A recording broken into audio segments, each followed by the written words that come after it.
इथे फक्त दागिने नाही तर पिढ्यानपिढ्यांचा विश्वास मिळतो. परंपरेची झळाळी आणि विश्वासाची खात्री. कैलास अडगावकर ज्वेलर्स, दत्त मंदिर bus stop, Nashik road. Nashik जिल्ह्यात विकास आणि कुंभमेळ्याच्या पार्श्वभूमीवर MIDCच्या नावाखाली सुरू असलेल्या जमीन भूसंपादन प्रक्रियेविरोधात बाधित शेतकऱ्यांमध्ये तीव्र असंतोष निर्माण झाला आहे. संपादन प्रक्रियेत दडपशाही, दबाव आणि भीतीचे वातावरण निर्माण केल्याचा आरोप करत शेतकऱ्यांनी आता आंदोलनाची दिशा ठरवली आहे.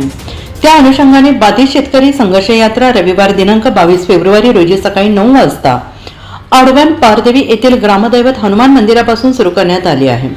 बाधित शेतकरी संघर्ष यात्रेची माहिती प्रकल्पग्रस्त शेतकरी संघटनेचे अध्यक्ष साहेबराव दातीर यांनी केली. करून घेण्याकामी ही नाशिक जिल्ह्यातील बाधित शेतकरी संघर्ष यात्रा आम्ही काढत आहोत आणि आता आम्ही आडवण येथून निघालो. रस्त्यातील गावांना भेटत, सगळं सरपंचांना भेटत आम्ही आता पुढच्या दिशेने चिंचोली येथे आम्ही आज जात आहोत. बघू, आम्ही त्या पद्धतीने प्रयत्न करतोय सर्व शेतकऱ्यांना सामावून घेऊन. म्हणजे पुढील काळात ट्रॅक्टर मोर्चाचं आयोजन करत आहोत, पण ते ठरल्यानंतर आम्ही निश्चित आपल्याला कळवू.